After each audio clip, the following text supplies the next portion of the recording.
म्हणजे 19 तारखेपासून मी इथे आहे आणि मी काल इथं स्टेजवर बसून होतो. ज्यावेळेस ही रॅली तिकडे गेली तिकडे तर लाठीचार्ज चालूच होता, पण इथं आम्ही स्टेज सांभाळण्यासाठी इथं बसलेलो होतो. आम्हाला अक्षरशः पोलिसांनी जे पॅरामेडिकल फोर्स होते इथं नेम प्लेट वगैरे काही नव्हतं, त्यांनी आम्हाला हटवलं.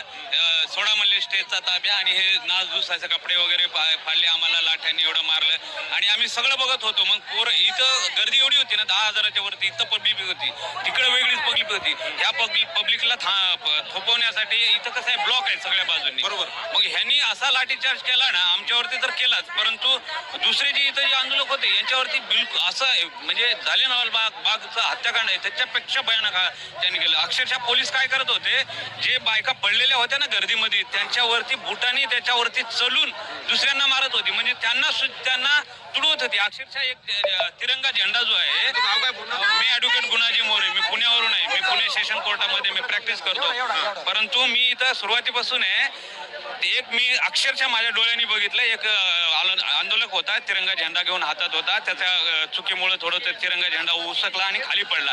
तो तिरंगा झेंडा घ्यायला तो आंदोलक जात होता, पोलिसांनी त्याला एवढं मारलं आणि तिरंगा झेंड्यावरती त्या जे पॅरामेडिकल फोर्स होती त्यांनी त्या तिरंगा झेंड्यावरती त्यांनी पाय ठेवलं. म्हणजे सर, आम्ही महाराष्ट्रातून आलो सर, पण या ठिकाणी अशी परिस्थिती आहे की मुलांचं प्रोटेक्शन आहे, हे पार्टीचं पक्षाचं नाहीये. त्यांच्यावर लाठीचार्ज केला. आता एक जर मुलगा म्हणला की यांचं अंडर एज होते, मग त्यांच्या पक्ष दाखल करणार का तुम्ही? आज अशी परिस्थिती आहे, म्हणजे 11वी 12वी मुलं येतं यांच्या तुम्ही लाठीचार्ज केला. बरं, आता एक नॅशनल चॅनलला अशीच न्यूज आली की संसद से मोदी सुरक्षित बाहेर निघले. सुरक्षित म्हणजे संसदमध्ये तुम्ही सुरक्षित नाही, आम्ही इथं जंतर मंतरला बसलोय आणि तुम्ही तिथं सुरक्षित राहताय. म्हणजे किती नीचपणाचा कळस आहे. आणि हा फक्त काय सांगितलंय, ह्या पोरांचं फक्त एकच म्हणणं आहे सर, प्रधानचा इस्तिफा, बस. ह्याच्या पलीकडे काही त्यांचं मागणं नाही. मी राजेंद्र नागोडे, ॲडव्होकेट राजेंद्र नागोडे, मी अहिल्यानगर मधून आलो. आम्ही तीन दिवसापासून आम्ही इथं आहोत आणि आम्ही इथं आलो सर. आम्ही हे प्रोटेक्शन आम्ही आमच्या तालुक्यामध्ये श्रीगोंद्यामध्ये केलं, पण परिस्थिती अशी झाली की रात्री सोनम सरांना उचललं सर, दम निघाला नाही आम्हाला. आम्ही असं कसलं नियोजन केलं नाही, आम्ही कपडे सुद्धा भरले नाही, या कपड्यावर आम्ही निघालो आणि हा 17-18 तासाचं रनिंग आम्ही 14 तासात आम्ही इथं दिल्लीला पोहोचलो. आणि इथं पोहोचल्यानंतर सर इथं पाणी पिण्यासाठी नाहीये, इथं टॉयलेट नाहीये, अतिशय वाईट परिस्थिती आहे. आंदोलन करायचा अधिकार दिलाय ना, कॉन्स्टिट्यूशनने अधिकार दिलाय ना, मग तो तुम्ही अधिकार का पाळत नाहीत? मी अहिल्यानगर महाराष्ट्रावरून आलेलो आहे. गेली 3 दिवसापासून साहेब आम्ही इथे, आमचं म्हणणं एकच आहे, आम्ही शांततेच्या मार्गाने आंदोलन करत होतो, जो आम्हाला संविधानाने अधिकार दिला. तुम्ही लाठीचार्ज का केला आमच्यावर? आम्ही संसदेवरती मोर्चा काढणार होतो, आम्ही तुम्हाला सुचवलेलं होतं, शांततेच्या मार्गाने आम्ही मोर्चा घेऊन निघालेलो होतो.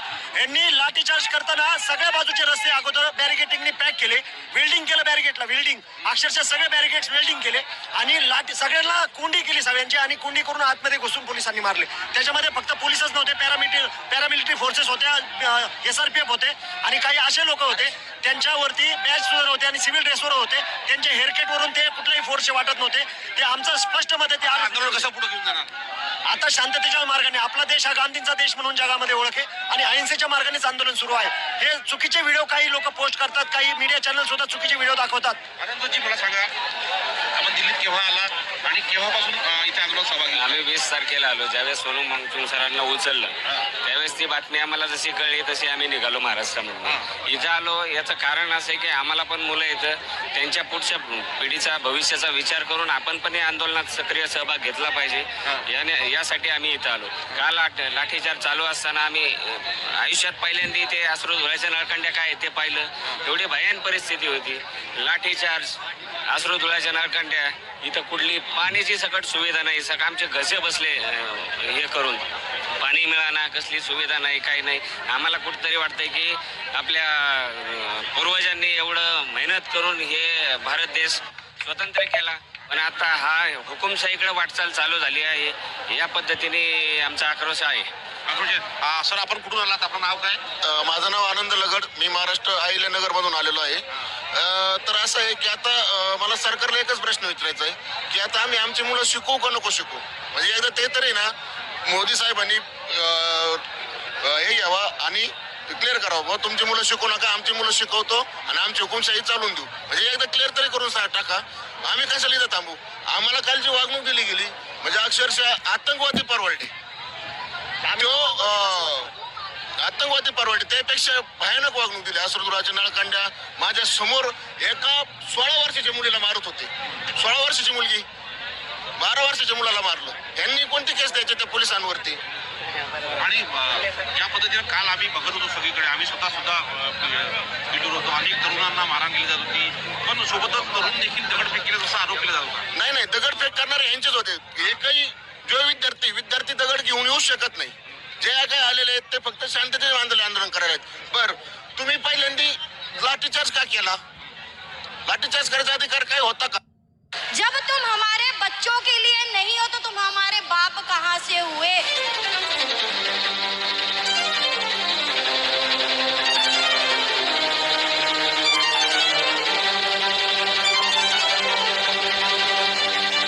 छोटी छोटी बच्चियों पर लाठी चला रहे हैं. हम पे चलाओ यार, इतना ही दम है तो हम पे चलाओ. बॅरिगेड्स मध्ये करंट सोडला होता. प्रशासन ने जो किया है ना, बहुत अच्छा किया है. ऐसे करते रहिए. जरा सी भी शर्म नहीं थी दिल्ली पुलिस को कि 79 लोगों पर लाठी चार्ज करके घर पे जाके सुकून के नींद सोए. कल रात में इतना खाना यहाँ पे इकट्ठा हो गया था भाई साहब, मैं जानता हूँ, मैंने बाहर सड़कों पे लोगों को उठा उठा के खाना दिया.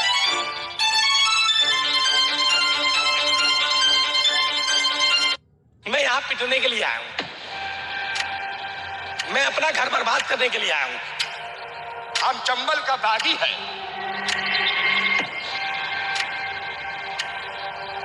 तुमने पुकारा और हम चले आए. मोदी जी चाहना तेरी पे ले आए क्योंकि बिकॉज आई एम मुस्लिम. बागी नहीं, विद्रोही है. विद्रोही माने क्रांतिकारी. क्रांतिकारी का पर्यायवाची इनकलाबी. इनकलाबी का पर्यायवाची जेहादी है. फिर हमने की ही लेफ्ट राईट सेंटर वेंटरची लढाई नाही, ही बॉटम आणि अपची लढाई.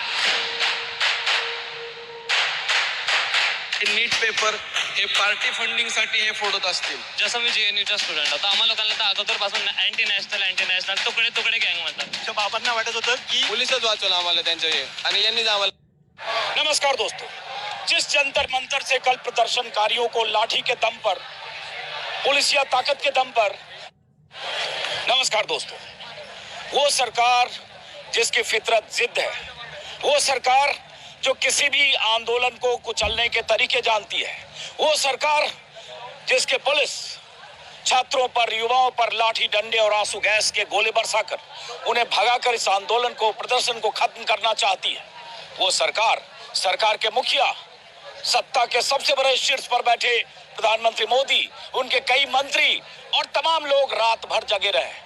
रथ जगा हुआ है उनका.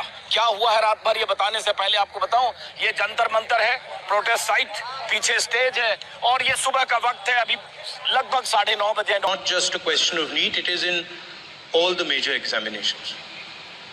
Now, the minister has blamed everybody except himself. Right? I don't even think he understands the fundamentals of what is going on here. आप प्रश्न क्या है आपका? आ रहा हूं सर. सर ये मैं क्वेश्चन को ये सेटअप प्रश्न कर रहा हूं. कालेज के प्रश्न पूछते हैं. The issue is that there are millions of students in this country who are extremely concerned at what is going on and who are convinced that the Indian examination system is a fraud. That is what is at stake here. Millions of people believe that if you are rich and if you have money, you can buy the Indian examination system. And by the way, and this is the same feeling that the people in the opposition have. And that is why we are asking some very simple questions to Honorable Minister. Number one, as this is a systemic issue, what exactly are you doing to fix this issue at a systemic level? Yes. That's the Okay. first question. Okay, question में चल रहा है please. अब मैं मंत्री जी, मैं एक बार बोल दूं इस बात में, देश के प्रजातंत्र में चुन के मेरे नेता प्रधानमंत्री मोदी जी को प्रधानमंत्री की भूमिका दिया है. मैं उनकी निर्णय से यहाँ उत्तर दे रहा हूँ सदन को. बाकी ये कहना चिल्लाने से सच झूठ नहीं हो जाएगा साहब. ये जो कहा गया देश की अभी की एग्जामिनेशन सिस्टम रबिश है सर. इससे दुर्भाग्यजनक बयान देश की नेता प्रतिपक्ष का कुछ नहीं हो सकता है। सर मैं कठोर शब्द से उसको निंदा करता हूँ।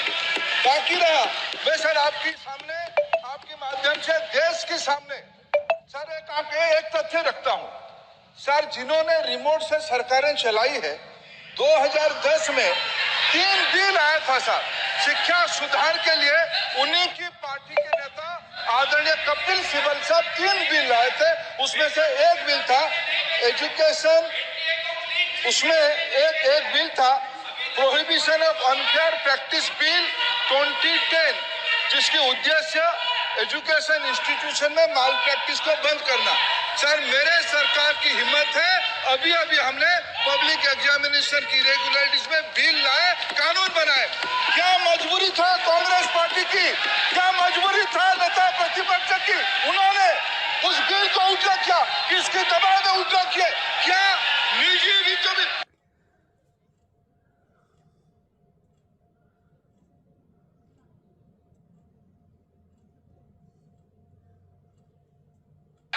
उन्हीं की सरकार ने लाया था, दबाव में उन्होंने उल्टा किया? ये हमको प्रश्न पूछते हैं। मैं आपका धन्यवाद देना चाहता हूं। देश के बहुत महत्वपूर्ण सवाल पर आपने मुझे पूछने का समय दिया है। अध्यक्ष महोदय, ये सरकार किसी और का रिकॉर्ड बनाए ना बनाए, लेकिन पेपर लीक का रिकॉर्ड जरूर ये सरकार बनाएगी।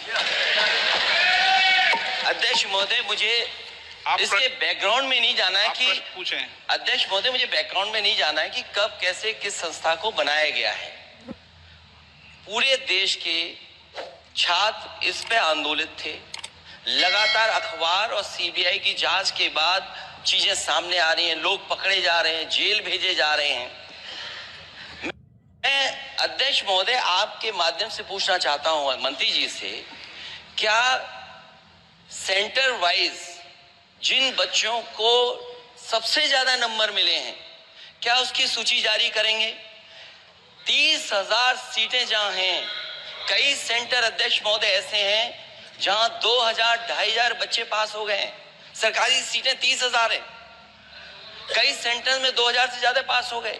कई प्रदेश के ऐसी जगह है जहां पर कुछ सेंटर से 600 से 650 से ज्यादा सबसे ज्यादा नंबर है।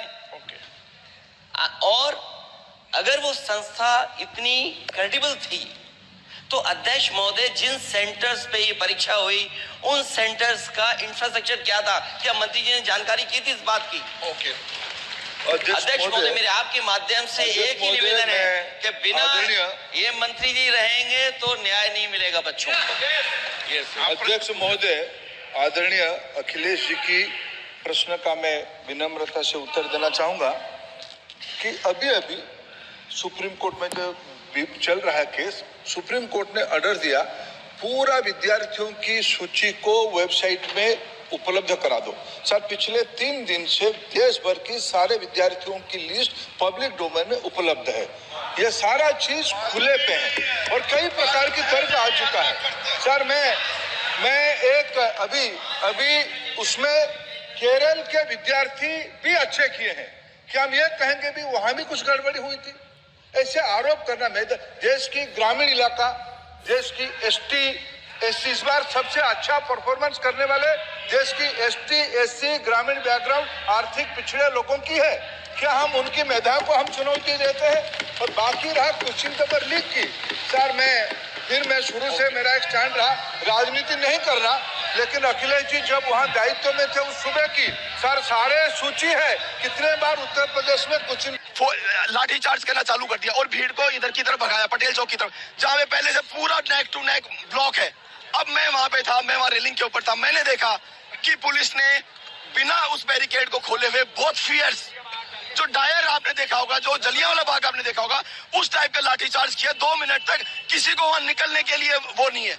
ऐसा विभत्स, ऐसा डेंजरस ये आतंकवादियों के साथ में नहीं हो सकता कि आपको कोने में फिक्स कर दे और फिर वहां पीटे। और वहीं ये रुके नहीं, जब वो बैरिकेड से लोग गिर रहे थे, मैं देख रहा था कि जो गर्ल्स थी, 2 बच्चे मैंने देखे जो पीस गए, जो सफोकेट हो गए।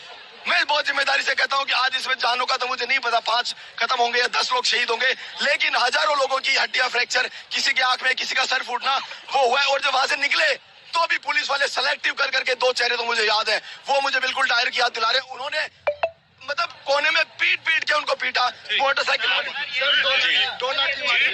मैं एक लाइन में अपनी बात खत्म करूंगा। ये जितनी भी हिंसा हुई है, जितना भी उपद्रव हुआ है, मैं सुनिए, ये जो हुआ है कैमरे ने दिखाया, हमने लाठीचार्ज भी दिखाया, हमने जो पत्थरबाजी वो भी दिखाया। हम सिर्फ ये जानना चाहते हैं आप आए कहाँ से और इस इशू को लेकर अगर इसमें किसी ने रोका, मुझे टोका, अगर एक जंतर मंतरवर सध्या अभिजित दिपके यांच्या नेतृत्वात आंदोलन जे आहे ते अद्याप देखील सुरू आहे, परंतु सोशल मीडियावरती एक व्हिडिओ व्हायरल होतोय। महाराष्ट्रातले जे कराळे गुरुजी आहेत, कराळे मास्तर, त्यांनी खरं तर काँग्रेसचे नेते माणिकराव ठाकरे यांना या सगळ्या आंदोलनाच्या संदर्भात जाब विचारलेला आहे। आपल्यासोबत स्वतः कराळे गुरुजी आहेत। गुरुजी, तुमचा एक व्हिडिओ सध्या सोशल मीडियावरती मोठ्या प्रमाणात व्हायरल होतोय। महाराष्ट्र सदनातलाच तो व्हिडिओ असं समजतंय आणि तुम्ही महाराष्ट्र सदनामध्ये खरं तर माणिकराव ठाकरे जे काँग्रेसचे माजी मंत्री राहिलेले नेते आहेत, त्यांना तुम्ही जाब विचारताना पाहायला मिळतात। नेमकं तुमचं या सगळ्या संदर्भातलं जाब विचारण्याचा प्रश्न काय? नाही, प्रश्न काही नाही। आता आज इथं आंदोलनस्थळी खासदाराची रांग लागली। काल हे मेले होते का? हा, कालचं आंदोलन या देशातली सत्ता बदलून गेलं असतं, ठीक आहे। काल सत्तेत बदल झाला असता आणि इथं आज, ठीक आहे, काय अभिजित वानखेडेची अभिजित दिपकेची काही स्वतःची पार्टी आहे का? काही लिगलाइज पार्टी आहे का? फायदा तर काँग्रेसचा झाला असता ना। इंडिया अलायन्सचे खासदार, ठीक आहे, जे होते ते इंडिया अलायन्सचे खासदार जर इथं आले असते, 100 खासदार जर आले असते ना, मायकालाल कोण्या पोलीसवाल्याची अवकात नसते का आपल्या पोरायले मारलं असतं म्हणून? पण हे तिथं बसले होते ना अंडे टाकाले संसदेत। काही का गरज होती काल संसदेत बसवायची? इथं आले असते, इथून सपोर्ट दिला असता आणि इथून नेला असता मोर्चा। कोणीच अडवत नव्हतं, कोणीच। तुम्हाला सांगतो, देशाचा पंतप्रधान मोदी अमित शहा उठून पळाला असता देश सोडून। काल वंद्या भारतात सत्ता पलट झाला असता। इतकं जबरदस्त वातावरण होतं। कायले म्हणते 5 लाख स्टुडंट, चारही बाजूले स्टुडंट होते, पूर्ण जंतर मंतरच्या 4 बाजूले 3 किलोमीटरच्या दायरा स्टुडंट होते, तरी काही रेल्वे स्टेशनहून येऊ नाही दिले। हा, म्हणजे इतकं म्हणजे या देशातलं मी सरळ सांगून राहिलो, माया पक्ष असो का कोणी असो, मला काही लेनदेन नाही आणि मी काही पक्षाला बांधील नाही आहे। परंतु तुमच्या पक्षात, तुम्ही बोलता पक्षासाठी बांधील नाहीत, परंतु तुम्ही ज्या पक्षात कार्यरत आहात त्याचे देखील 8 खासदार आहेत। स्वतः सुप्रिया सुळे, शरद पवार थोड्या वेळापूर्वी भेटून गेलेले आहेत। काल शिवा दिल्यावर व्हिडिओ मध्ये आले ना, आज सुप्रियाताई आले त्या, ठीक आहे, अगोदर येऊन गेल्या। बाकीच्या लोकांनी या लागत होतं काल म्हणा लागत होतं सुप्रियाताईले चला म्हणून आंदोलनात। राहुल गांधी यायला पाहिजे होते। हा, स्वतः इंडिया अलायन्सचे एवढे खासदार असून का करत होते मग? अरे सत्ता बदल, काल माहोल होता अलग या देशात। जेव्हा तुमच्या मागे देशाचा युथ होता, काही लोक म्हणते का पॉलिटिकल रंग भेटला असता आंदोलनाला। कायचा भेटला असता? घंट्याचा। पॉलिटिक्स साठीच आहे ना हे कायसाठी आहे? आम्हाला न्याय कोण देऊन राहिलं? राजकारणात सत्तेत बसणारे चोरत देऊन राहिले ना मग। परंतु आता राहुल गांधींच्या नेतृत्वात पंतप्रधान नरेंद्र मोदींच्या निवासस्थानाच्या बाहेर आंदोलन सध्या सुरू आहे। तिकडे देखील मोठ्या प्रमाणात काँग्रेसचे खासदार आणि स्वतः राहुल गांधी, प्रियंका गांधी आंदोलनाला त्या ठिकाणी उतरलेले आहेत। आता का करता साप गेल्यावर? काल 4 लाख लोक, 4 ते 5 लाख पोरं होते भारताचे, इथं आले असते, इथून मोर्चा नेला असता, उठून पळाला असता विमानात अमित शहा आणि मोदी, थांबला नसता भारतात, सत्ता बदल झाला असता। एवढी परिवर्तनाची लाट होती आणि पोरायले मारलं तर एबीव्हीपी, RSS, बीजेपीचे लोक होते त्याच्यात। हा, त्याच्या पायात चप्पल होती, सिव्हिल ड्रेसवर होते, तोंडाला दुपट्टे बांधून होते, एवढ्याल्या काठ्या होत्या, काही काठ्या होत्या त्याला खिये होते। एखाद्या स्पायनल मध्ये जर लागला ना तर आयुष्यभरासाठी पोरगा अपायित झाला असता। असे मारले साल्याले, म्हणजे हे न्याय व्यवस्था बी झोपली आहे। हिची जे लिहिलं ना, हिची न्यायपालिका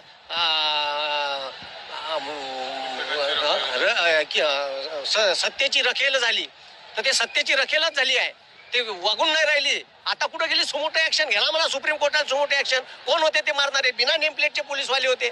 हा, संसदेत न्याय मिळत नाही म्हणून रस्त्यावरती आता सगळ्या न्याय मागण्याचा हा सगळा प्रकार सुरू आहे। नाही, मी काय म्हणतो, मी पाया पडतो, या देशाचा नेपाळ होऊ नये, सत्तेतल्या लोकांनी माजल्यासारखं वागू नये, नरेंद्र मोदी असो का अमित शहा असो। आणि त्याच्यानंतर तुम्हाला सांगतो दुसऱ्या महायुद्धाचा इतिहास, दुसऱ्या महायुद्धात युरोप बेचिराग झाला असताना हिटलरचा सोबती मुसोलिनो, ठीक आहे, लोकांना नागोया करून मारला, म्हणलं नागोया करून, मरेपर्यंत मारला, मेल्यावर बी मारला, मग लटकवला उलटा करून नागोया। ते हिटलर पाहत होता. तारीख होती 28 एप्रिल 1945 आणि हे हिटलरनं पाहिल्यावर हिटलरले वारलं का याच्यापेक्षा बेमोत मारण आपल्याला. पण हिटलरनं आत्महत्या केली 30 एप्रिल 1945 तारखा गुगलवर सर्च करून घे जा. खरं तो मुला मुलींना देखील मोठ्या प्रमाणात मारलं, मुलींचे कपडे देखील फाडण्यात आले, त्यांच्यावरती अत्याचार करण्यात आले. अशा पद्धतीच्या वेदना महिलांनी आणि मुलींनी व्यक्त. नाही व्हिडिओ आहे त्याचे. मुलीच्या छातीवर पाय ठेवला, मरगुटीवर पाय ठेवला पोलिसांना. मेल पोलिसांना मारलं. यायला कोण अधिकार दिले? ठीक आहे, काही तर गुंडे होते, गुंडे सरळ पोलीसवाले त्याले काही बोलून नव्हते राहिले. मग ते कोण गुंडे होते ते कॅमेऱ्यात आले. ठीक आहे, मग त्याला अटक करण का? न्यायपालिका त्याच्यात हस्तक्षेप करण का? ह्या बी माझा मुद्दा आहे. तो आम्हाला आर्टिकल 19 न अधिकार दिला आहे भारताच्या संविधानाच्या. संविधान हे सुप्रीम आहे. ठीक आहे, त्याच्यानंतर न्यायपालिका आणि सुप्रीम, त्याच्यानंतर संसद आहे. खरं तर आता भूमिका काय तुमची? आता जोपर्यंत आंदोलन शमणार नाही तोपर्यंत तुम्ही इथेच थांबणार आहात, जोपर्यंत राजीनामा होत नाही? नाही, मी उद्या दुपारी माझं काम आहे वर्दीला काही पडून, ते काम करून पुन्हा येणार आहे मी. पण मी उद्या जाणार आणि पुन्हा आंदोलनात सहभागी होणार आणि पुन्हा आम्ही हे आंदोलन मोठं करू. मी महाराष्ट्रात व्हिडिओ घेऊ अनेक लोक आले. ठीक आहे, आणि इथं आम्ही मदतही केली आंदोलनकर्त्यांना. मी पुन्हा आवाहन करीन, पुन्हा लोकायले बोलावीन आणि हे आंदोलन पुन्हा असंच मोठं करू आणि हे सत्ता पायउतार केल्याशिवाय ठेवू नाही, कारण हे अति होत आहे. आणि